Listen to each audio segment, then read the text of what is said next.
Je suis en route pour aller interviewer Caroline. Elle est au Vietnam depuis 2017 et elle est mariée à un Vietnamien d'une ethnie minoritaire. Elle nous partage son expérience dans cette vidéo.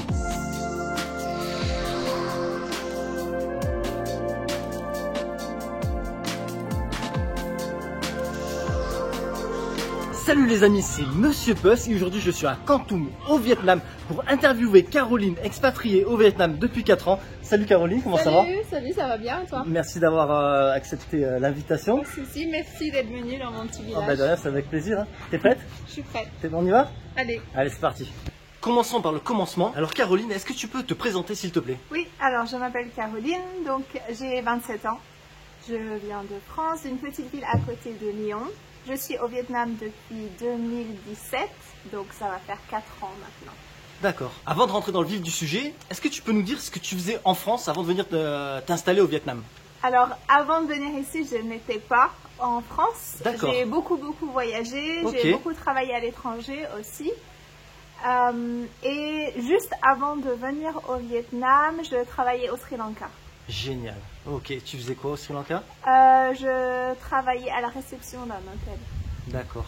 T'as fait des études en France avant de partir travailler à l'étranger? Alors, j'ai pas fait d'études en France, j'ai fait des études aux Pays-Bas. Ok, intéressant. Et j'ai fait des études dans le tourisme international. D'accord. Mon but, c'était donc de voyager et de travailler en même temps. C'était mon objectif de vie, Ok, donc tu es une globe-trotteuse. on peut dire ça. Allez, on rentre dans le vif du sujet. Quel est ton boulot ici au Vietnam? Alors, je fais beaucoup de choses en même temps, mais mon travail principal, on va dire que je suis prof de français en ligne. D'accord. Je suis aussi prof d'anglais. En ligne? En ligne, mais aussi en face à face. Je travaille en ligne à cause du confinement. Avant, je travaillais dans des centres de langue, mais donc maintenant, je suis passée en ligne. Et aussi, avec mon mari, nous avons ouvert un café. Génial. Nous organisons aussi des voyages, nous organisons des visites de la région et nous sommes en train de construire un gîte qui va être ouvert prochainement. Ok, tu vas nous le montrer juste après alors. Ça marche. Petit aparté, voici le café de Caroline et son mari. Ça s'appelle So Son Café. Je vais vous montrer notre homestay qui n'est pas tout à fait fini, c'est encore en cours. Ça va ouvrir d'ici quelques mois, donc c'est encore un peu messy, pas trop rangé, mais je vous montre. Donc ça va s'appeler So Son Homestay. So Son Homestay. C'est le nom de notre café, donc So Son Café. So Son, c'est un mot banard qui veut dire du bonheur. Donc le café du bonheur et le gîte du bonheur. On a 3 chambres avec, on a 2 chambres avec des lits doubles et chaque chambre a une salle de bain privée. En description, je vous donne le lien du café de Caroline et son mari. Comme ça, vous pouvez également les contacter si vous désirez séjourner à leur gîte. Ceci dit, retournons à l'interview de Caroline. Donc tu es au Vietnam depuis 2017. Pourquoi tu as choisi ce pays? Alors je n'ai pas vraiment choisi le Vietnam, on va dire, c'était un petit peu un hasard. Quand j'étais au Sri Lanka, j'ai décidé de m'engager pour faire un service civique. Donc c'est-à-dire qu'on peut être bénévole pour une association à l'étranger jusqu'à 1 an. Et c'est ce que j'ai voulu faire. Donc j'ai postulé il y avait beaucoup d'annonces sur Internet. Et moi, je voulais partir en Amérique du Sud, je voulais améliorer mon espagnol. Donc j'ai postulé à plein d'offres pour l'Amérique du Sud. Et il y avait une offre aussi qui parlait des minorités ethniques, qui était un peu dans l'eau. Et moi, pour moi, les minorités ethniques, les aborigènes, tout ça, pour moi, c'était l'Amérique du Sud aussi. Et en fait, j'ai pas vraiment compris que c'était au Vietnam. Et donc, j'ai postulé pour ce poste aussi. Et j'ai eu des entretiens, tout ça, et j'ai été prise. Et en fait, pendant mon entretien, on m'a demandé ce que je pensais du Vietnam. Et c'est vrai que c'était une question un peu bizarre, parce que pour moi, je pensais que j'allais partir en Amérique du Sud. Et au final, il s'est avéré que c'était un poste pour le Vietnam et que j'ai été prise. Donc du coup, c'est comme ça que je me suis retrouvée au Vietnam, un peu dans cette ville paumée qui est Kon Tum ici, à travailler avec les minorités ethniques. Kon Tum, c'est une province située dans le sud du centre du Vietnam, assez peu peuplée avec environ 530 000 habitants répartis sur une superficie de moins de 10 000 km². Leur économie est majoritairement basée sur l'agriculture et petite spécificité, c'est que c'est la seule province au Vietnam à partager ses frontières à la fois avec le Cambodge et le Laos. Ça fait maintenant plus de 4 ans que tu es au Vietnam et c'est quand même assez difficile de rester sur une longue durée dans ce pays. Du coup, j'aimerais savoir, j'aimerais que tu nous partages comment tu fais, quel est ton visa pour pouvoir rester aussi longtemps? Oui. Alors, moi, quand je suis arrivée, parce que je suis venue pour le travail directement, j'avais un visa business. C'est l'association pour qui je travaillais qui m'a aidée à l'obtenir. Et parce que je suis mariée maintenant, j'ai pu obtenir un visa famille, ce qui fait qu'en ce moment, je suis ici au Vietnam, pardon, avec un visa famille. D'accord. Ton premier visa business, c'était pour une durée de combien de temps? Je crois que c'était 1 an et après c'était renouvelable. D'accord, un an renouvelable. Et ton visa family, il est pour combien de temps celui-ci? Celui que j'ai en ce moment, c'est un visa pour 2 ans. Mais je sais que c'est possible d'en avoir un pour 5 ans aussi. Je crois qu'il y a 2 options d'après ce qu'on m'a dit. C'est un visa famille de 5 ans, mais tu peux pas travailler, ou un visa famille de 2 ans, mais tu peux travailler. D'accord. Après ce qu'on m'avait dit il y a 2 ans, parce que là, il va bientôt être... je vais bientôt avoir besoin de le changer. Mais donc, c'était 2 ans que j'ai pu obtenir. Et donc bon, c'est un visa renouvelable. Est-ce que c'est compliqué à renouveler ou pas tellement? Non, parce Pas plus que que quand ça. on a tous les papiers de mariage, tout ça, ça va vite. D'accord. Ils demandent beaucoup de choses ou juste les papiers de mariage? Alors, je sais plus exactement, mais oui, quelques papiers, carte d'identité, enfin des choses assez basiques, rien vraiment d'exceptionnel. Et oui, c'est assez rapide à faire. Et c'est assez... Ok. Ok, ok. Mais du coup, tu es marié à un Vietnamien d'une minorité ethnique. Comment tu l'as rencontré? En fait, on s'est rencontrés en travaillant parce qu'il travaillait lui aussi pour la même association pour laquelle je travaillais. D'accord. Donc, on a travaillé ensemble.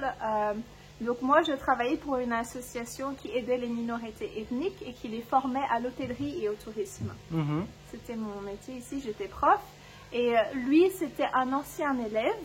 Donc, c'était une des personnes qui avait fait la formation hôtellerie-tourisme et qui était revenu quelques années après en tant que professeur. Et donc, lui, il s'occupait de tout ce qui est bar, cocktail et il donnait des cours là-dessus.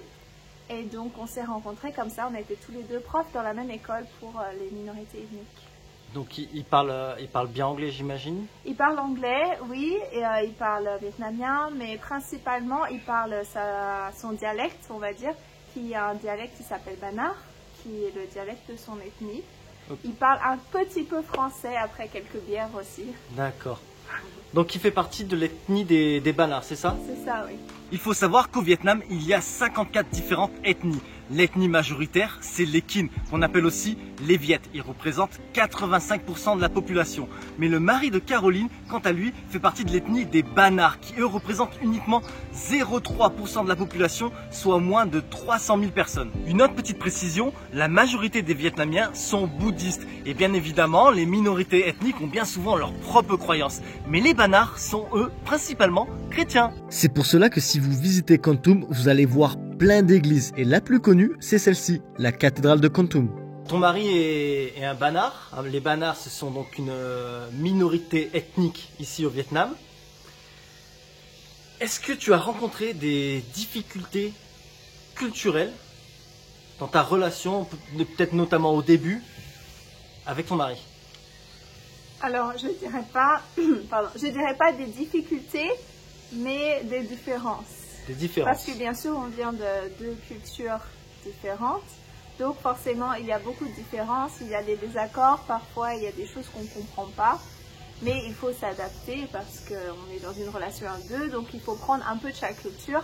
Mais pour moi, le plus difficile, c'est quelque chose qui est assez présent dans la culture Bannar, c'est le fait de vivre au jour le jour. C'est-à-dire que les Bannars, ils ne planifient pas. Ils ne savent pas dans 2 semaines, même dans 2 jours, ce qu'ils vont faire. Ils vivent vraiment au jour le jour. Ils vont pas économiser, par exemple, de l'argent. C'est-à-dire que beaucoup d'entre eux travaillent dans l'agriculture. Ils vont aller travailler dans les champs. Ils vont peut-être gagner 200 000 dong. Et à la fin de la journée, ils vont dépenser ces 200 000 dong. Ils vont avoir une petite fête où ils vont aller au resto, acheter de la nourriture, acheter une caisse de bière, peu importe. Et en fait, c'est vraiment, ils vont se dire, ah bah demain, c'est bon, j'aurai encore de l'argent, je retournerai travailler dans les champs. Donc c'est vraiment, on a besoin, on va travailler, sinon pas forcément besoin. Ils pensent pas à l'avenir, ils se projettent pas, ils économisent pas. Et je pense pour moi, en tant que personne très française, très organisée aussi, c'est quelque chose de très difficile. Et oui, c'est vraiment toujours au jour le jour, quand il y a une fête, quand il y a un événement, ils t'appellent 2 heures avant, par exemple, ils t'appellent et ils vont dire dans 2 heures j'ai mon mariage, venez. Et vu que les gens travaillent dans l'agriculture, ils n'ont pas d'horaire fixe où ils doivent travailler, donc ils sont un peu libres tout le temps. Et c'est vrai que c'est très différent. Nous, on a l'habitude de travailler de telle heure à telle heure, d'être disponible le soir ou le week-end. Et pour eux, il peut avoir une fête, il peut avoir une fiançaille, une fête pour la naissance d'un bébé, n'importe quand au milieu de la journée, au milieu de la semaine. C'est pas un problème. Et pour moi, c'est la plus grande différence. Ce fait qu'ils vivent au jour le jour, qu'ils ne pensent pas forcément à l'avenir. Et que voilà, prévoir, on va dire, c'est pas leur... Ils n'ont pas le souci du problème. Voilà, c'est une bonne chose en même temps. On devrait apprendre de leur façon de vivre. Mais pour moi, c'était la chose la plus dure au niveau de l'adaptation, on va dire, pour moi à faire. Et aussi, je suis toujours pas comme ça, un petit peu mieux, que c'est un peu mieux qu'avant. Maintenant, je comprends plus leur façon de vivre. Mais c'est toujours un peu difficile pour moi quand même. Donc tu dis qu'ils planifient leur mariage à la dernière minute. Ça s'est passé comment pour toi? Alors pour moi, donc on a fait notre premier mariage. On n'a pas fait de fête à cause de la pandémie, tout ça. Mais on s'est mariés à la mairie, on est allé signer les papiers. Et en fait, ils nous ont appelés à 10h30 le matin pour aller signer à 14h le même jour. Alors, ils t'ont prévenu le matin à 10h30. Voilà. Tu savais pas avant. Je savais pas, j'allais me marier en me levant le matin. J'étais même d'accord. partie travailler. Je travaillais dans une école, dans une maternelle à ce moment-là, dans une maternelle internationale. Et j'étais partie travailler le matin. Et on reçoit un appel pour dire, ah bah faut venir, vous allez vous marier. Donc je suis vite rentrée en vitesse. J'ai pris une robe que j'avais. Je n'avais même pas acheté de robe parce que je savais même pas quand j'allais me marier. J'ai pris une robe que j'avais, je me suis un peu maquillée vite fait. Et on est allé signer les papiers. Et voilà, c'était très bizarre. À 14h, on a signé. À 14h30, j'étais de retour au boulot. Donc très très bizarre.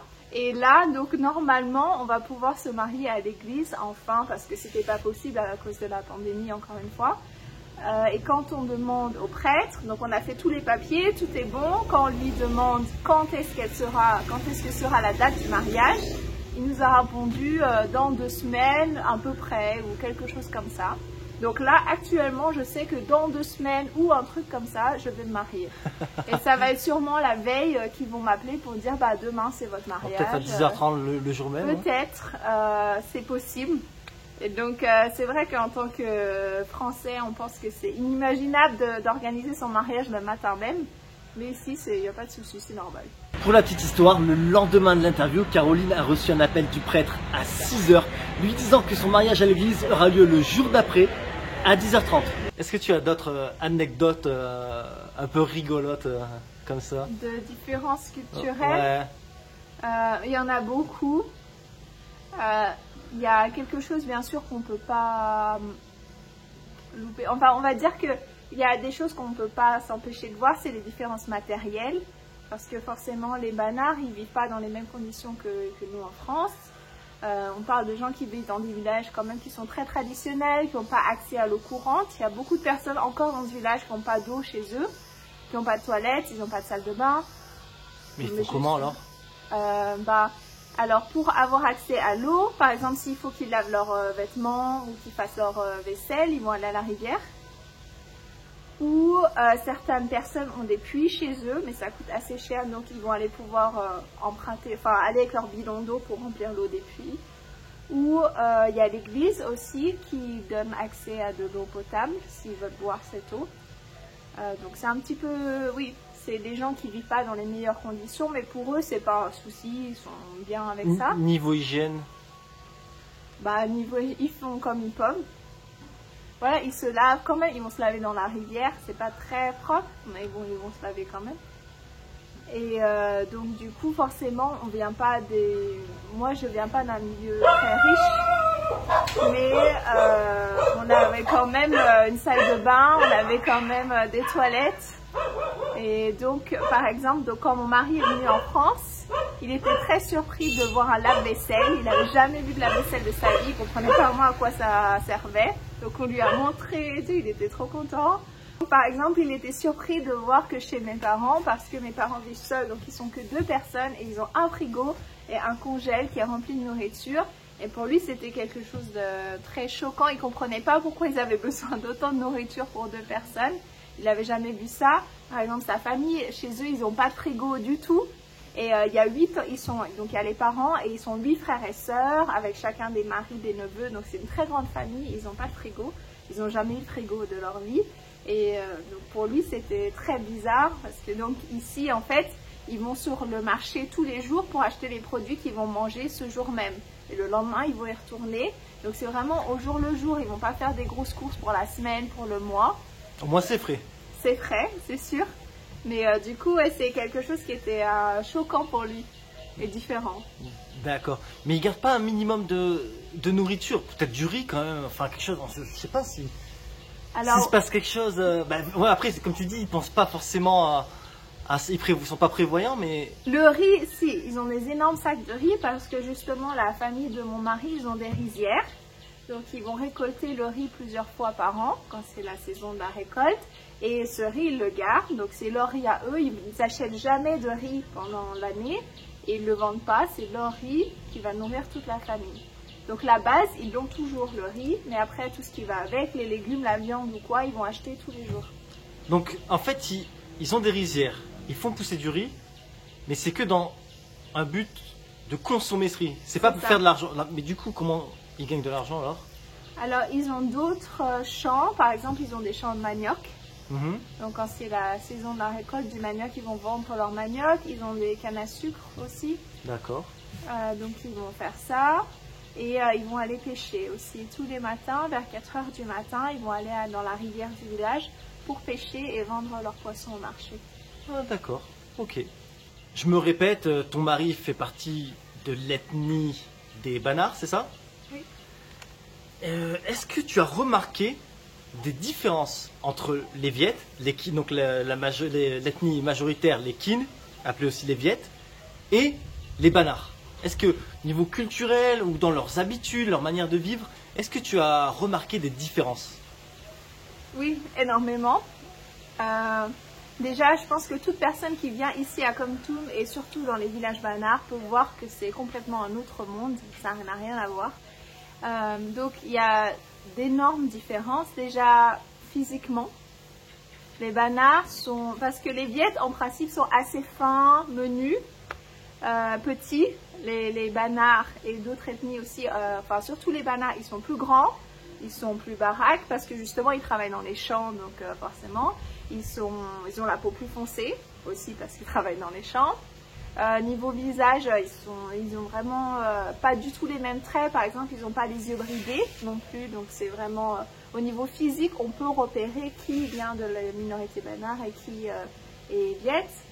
Et aussi au niveau des, on va dire, des valeurs, de leur façon d'être, tout est différent. Déjà, ils n'ont pas la même culture, ils n'ont pas les mêmes traditions, ils ne font pas les mêmes fêtes.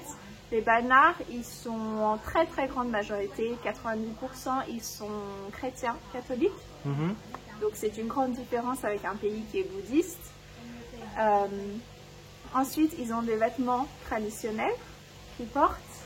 Pas tous les jours, mais pour les jours de fête. Donc, ils ont des tissus traditionnels.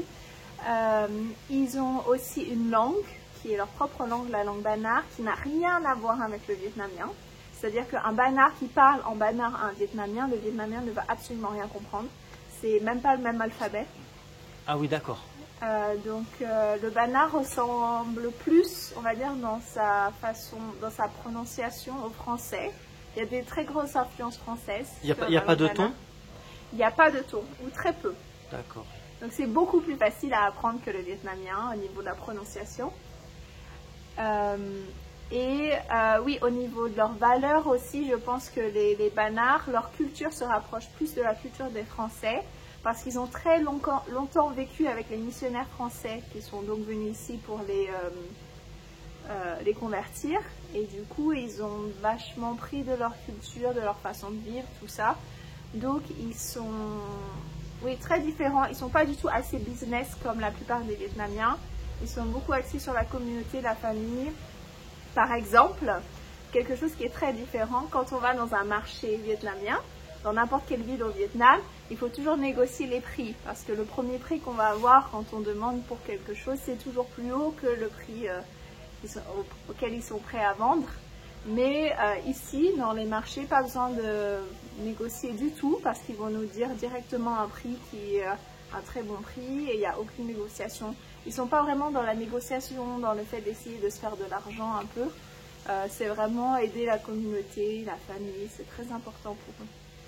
Voilà, la famille est beaucoup plus importante que le côté argent et matérialiste. Donc, c'est ça. Okay. Ça se voit aussi dans leur façon de vivre parce qu'ils ont des toutes petites maisons, ils n'ont rien. Mais ils vont tout partager. D'accord. Que ce soit la nourriture, les boissons, n'importe quelle personne qui vient juste dans leur rue, ils vont les inviter à venir manger, à boire un verre avec eux, même s'ils n'ont rien.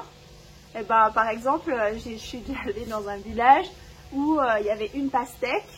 Ils avaient récupéré une pastèque et on était à 20 sur la pastèque parce qu'ils avaient invité tout le monde à manger de la pastèque.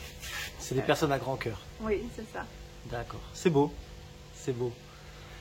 Donc, ton mari parle forcément le bannar. Tu connais quelques mots? Tu parles un peu cette langue? Oui, je parle. Alors, je parle pas vietnamien, mais je parle bannar. Oui, j'ai pas eu vraiment le choix pour m'adapter en fait ici dans le village où tout le monde parle en bannar, où toute la famille de mon mari parle en bannar. J'ai dû apprendre cette langue. Donc, c'est un peu difficile à apprendre. Il n'y a pas de Google Translate bannar. Ah oui, ça devait être quelque chose. Il n'y a pas de livre, il n'y a pas de... Donc c'est assez difficile. Donc ça s'est vraiment fait petit à petit en fait. Par exemple, je prenais quelque chose et je pointais du doigt, je demandais et je notais sur mon petit carnet comment ça se disait en phonétique. Et petit à petit, j'ai pu réussir à construire des phrases et maintenant à me faire comprendre. Donc maintenant, tu peux avoir de longs dialogues, tu peux... Des conversations. Des conversations. Oui. Ouais, génial. Est-ce que tu peux nous dire, allez, 2-3 mots.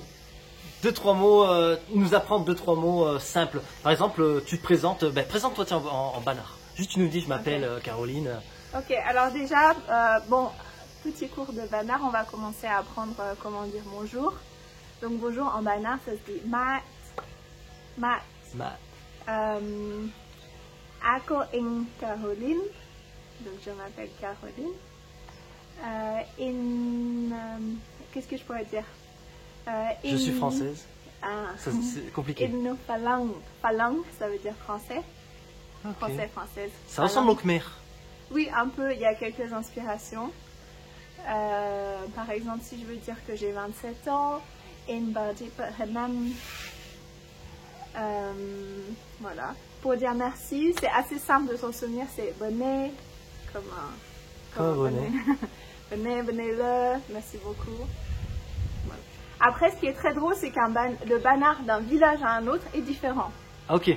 Complètement différent d'un village qui a par exemple ici dans notre village, on va à l'autre village à côté qui est à 1 kilomètre, c'est pas le même bannar qui parle. Mais enfin, je veux dire, avec ce que tu as appris, tu peux quand même... Alors, je peux parler, mais il y a beaucoup de différences, mais vraiment des grosses différences. Par exemple, juste les mots pour dire il ou elle, c'est pas les mêmes d'un village à un autre. Ah, génial. Donc, c'est vraiment les choses basiques. Pour dire parler, par exemple, c'est pas le même mot. Enfin, il y a beaucoup de mots qui changent. Un peu comme un Français qui va au Québec, peut-être. Donc, on comprend quand même. Mais chaque village a son accent, on va dire, et sa façon de parler. Et quand je vais dans d'autres villages et que je parle en bannar, souvent, ça fait rire les gens parce qu'ils me disent « Ah, tu parles le bannar de Canlebin, qui est ce village ici. » Et en fait, aux mots que j'utilise, ils comprennent que j'ai appris dans ce village, oui. Donc c'est assez drôle. Sacré challenge. Hein. Ouais. Sacré challenge. Mais bravo, c'est bien. Merci. Ça doit être très compliqué. Juste après, Caroline me fera visiter son village qui est effectivement très différent de ce que j'ai l'habitude de voir au Vietnam. Et pour la suite de l'interview, on se pose au bord de la rivière. 4 ans que tu es au Vietnam. Tu es rentré une fois en France, c'est ça? Oui, une fois. Une fois en France pour une durée de 4 mois. 4 mois, d'accord. Est-ce qu'il y a des choses qui te manquent? Qu'est-ce qui te manque? Bien sûr. Ma famille déjà. Ouais. Je pense que c'est le plus important. Avant la pandémie, on essayait de se voir au moins une fois par an. D'accord. Malheureusement, c'est pas possible depuis 2019, mais là, les frontières ont réouvert, donc on va pouvoir se revoir rapidement, donc c'est cool. Et voir le bébé? Oui, aussi voir le bébé. Nous, on va pouvoir rentrer en France. J'ai hâte de... Il y a un truc qui me manque beaucoup de la France, c'est Noël en fait. Parce que je pense que j'ai pas fait Noël avec ma famille depuis peut-être 2016. D'accord. Et donc ici, pour Noël, il n'y a absolument rien pour ceux qui sont déjà allés au Vietnam. Malgré qu'ils soient chrétiens, ils font pas un peu de petites Alors, célébrations? Ils vont à la messe. D'accord. Mais il n'y a pas le gros dîner de Noël, il n'y a pas les chansons de Noël, il n'y a pas les cadeaux, même si c'est pas le plus important, bien sûr. Mais l'atmosphère de Noël n'y est pas, voilà, c'est ça? Il n'y a pas la magie de Noël qu'on voit dans les films. Il n'y a pas ça. La magie. La déco, les chansons de Noël, aller voir la neige aussi. J'ai pas vu la neige depuis peut-être 6 ans. Donc ouais, ça me manque vraiment. Donc j'ai hâte de pouvoir rentrer en France pendant la période de Noël pour que mon mari puisse découvrir un Noël à la française avec mon bébé, tout ça. Et la neige, qu'il puisse découvrir la neige. Oui, il veut aller faire du ski, enfin je pense que ça va être sympa. Rigolo. Ouais. Et donc surtout la famille, il n'y a rien vraiment qui est insurmontable, qui me manque atrocement. Mais c'est vrai que de temps en temps, j'aimerais bien avoir un pain au chocolat ou un petit croissant, ça serait pas mal aussi. Un peu la nourriture de temps en temps, surtout qu'on vit dans un petit village et il n'y a pas tous les produits français ici qu'on pourrait trouver dans les grandes villes. Si tu avais accès à des produits français, quel serait le produit que tu achèterais souvent? Un seul. Ah, je pense que ça dépend des mois, surtout que parce que je suis enceinte, alors ça dépend de l'envie du moment. En ce moment, là, ça serait le fromage de chèvre. Le fromage de chèvre, d'accord. Mais tout dépend. Le chocolat aussi, parce qu'on n'a pas de chocolat ici. Oui, les pâtisseries en fait. Je pense que c'est un truc qui manque parce que leurs gâteaux ici, ça n'a rien à voir avec les gâteaux en France. C'est pas dans leur savoir-faire vraiment. Ouais, ça manque un peu, mais bon, principalement, ça c'est secondaire, on va dire. C'est surtout la famille qui me manque et que j'ai hâte de retrouver. Ok, alors là, c'est pas trop lié, mais comme on parle de nourriture, en général, qu'est-ce que tu manges ici au Vietnam et plus particulièrement dans ton village, quoi? Du riz. Non, du riz tous les jours, déjà, ça c'est sûr. Il y a des spécialités banards, par exemple les feuilles de manioc. Donc les Vietnamiens, eux, ils mangent le manioc, mais les banards, eux, ils mangent les feuilles de manioc. C'est un peu comme des épinards. Donc c'est très très populaire ici pour les mariages, par exemple, il y en a, ou pour les fêtes. Ils mangent beaucoup de poulet. Donc si on veut manger du poulet, il faut attraper la poule, il faut la tuer. C'est toute une expérience encore. Ah, c'est pas le poulet surgelé, quoi. Non. Mais oui, je mange très souvent vietnamien, on va dire, du riz. Et je me suis habituée à avoir la petite soupe de nouilles le matin aussi. C'est devenu normal ici. Ils travaillent très dur dans les terres, mais ils ont quand même une vie très à la cool, je veux dire. Après le travail, ils aiment bien se la faire tranquille, relax. C'est vrai. Comment tu vis ça? Est-ce que tu trouves que ça délivre plus un sentiment de liberté? Liberté, plus ou moins. Oui, ils aiment bien faire la fête, ils aiment bien boire, ils aiment bien être en famille, manger tous ensemble, c'est très sympa aussi. Ils sont très influencés par les Vietnamiens et le karaoké à fond. Ça, c'est pas ce que je préfère. Mais oui, c'est une vie plutôt à la cool. Tranquille, tu as envie de faire la fête avec tes amis, passer du temps avec ta famille, tu peux le faire, tu iras travailler dans les champs demain, c'est pas très grave. Donc est-ce que tu penses que tu te sens plus libre ici qu'en France? Plus libre, je sais pas, mais moins stressée, c'est sûr. Ouais. Déjà avec le cadre, ici on habite, voilà, c'est un cadre un peu idyllique, on a la rivière, on a les champs autour de nous. D'accord. Oui, moins stressé, je dirais. D'accord. Le soleil commence doucement à descendre et on choisit de finir l'interview au café de Caroline et son mari.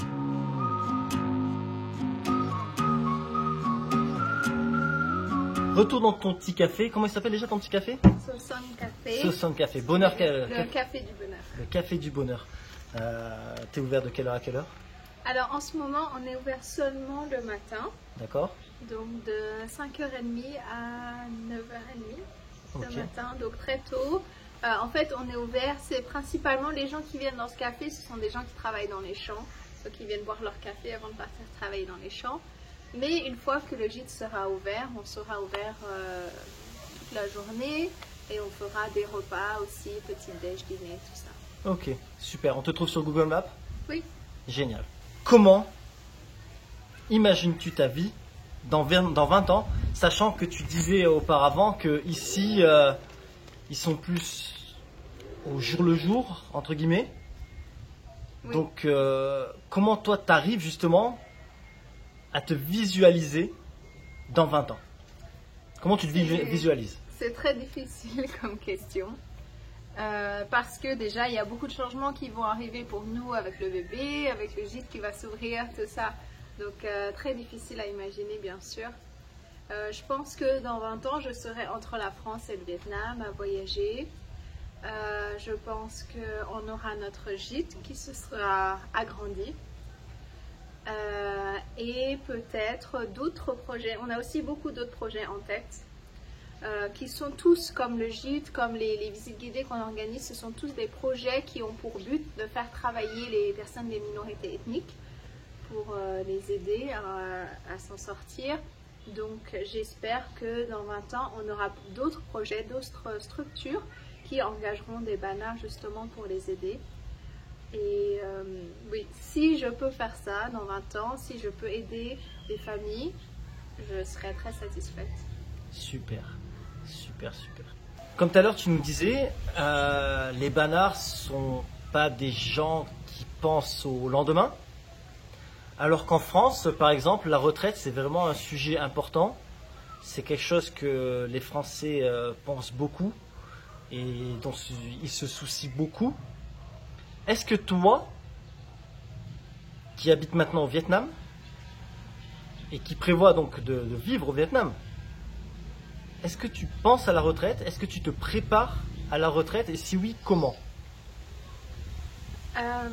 Donc pour se préparer, c'est difficile. Je n'ai jamais vraiment travaillé en France, je n'ai jamais vraiment cotisé en France, donc je pense que je ne toucherai jamais de retraite en France. Donc pour la retraite, ça veut dire que c'est à moi de me débrouiller toute seule en économisant, ce que je n'ai pas commencé à faire.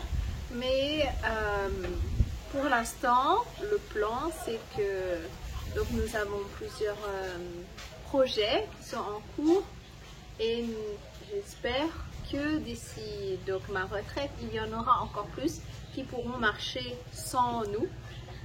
Et donc j'espère que ça pourra nous aider à vivre d'ici là. D'accord. Est-ce que ça t'est arrivé d'en parler avec ton mari? Est-ce qu'il arrive à comprendre déjà ça, cette notion de prendre une retraite? Pas vraiment, parce que ici, les personnes ne touchent pas de retraite, donc en fait, ils travaillent jusqu'à Un pouvoir, quoi. la fin. Et après, une fois qu'ils sont vraiment trop vieux, c'est les enfants qui les aident. Allez, Caro, on arrive à la dernière question. Quel conseil donnerais-tu à homme ou femme qui aimerait s'expatrier au Vietnam? Alors, comme conseil, je leur dirais de traîner avec les locaux, pas seulement avec les expatriés, mais aller voir des Vietnamiens pour faire des amis vietnamiens, pour comprendre plus la culture aussi, pour être invité dans des événements auxquels vous n'auriez jamais accès sinon, comme des mariages vietnamiens ou des choses comme ça. Et aussi d'apprendre la langue, au moins le minimum, les choses basiques, pour pouvoir se faire comprendre. Même que ce soit des petites blagues en vietnamien ou des choses comme ça fait toujours plaisir. D'accord. Autre chose?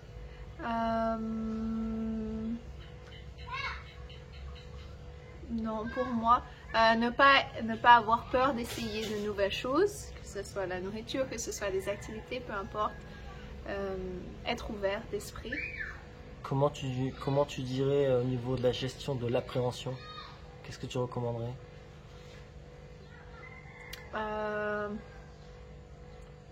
Je pense que je leur dirais... oui, je leur dirais simplement foncez. ça va bien se passer. Très bien. Foncez, ça va bien se passer. Très bien. Et voilà les amis, c'est la fin de cette vidéo. J'espère qu'elle vous a plu. Merci Caroline pour d'avoir accepté l'invitation. Merci à toi d'être venue. Ah, c'était génial, super intéressant. Merci pour la balade dans le village. Pas de souci, reviens quand tu veux. Ah ouais, mais ça c'est certain. Et voilà, donc la vidéo s'arrête ici, mais les aventures en Asie continuent, les interviews continuent. Et donc si vous désirez ne rien manquer, n'hésitez pas à vous abonner. Et je vous dis donc à la prochaine sur ma chaîne La Bizette. Moi, une petite bisette. Salut. Je vous remercie d'avoir regardé ma vidéo et maintenant si vous voulez ne rien manquer, n'hésitez pas à vous abonner à ma chaîne. À bientôt.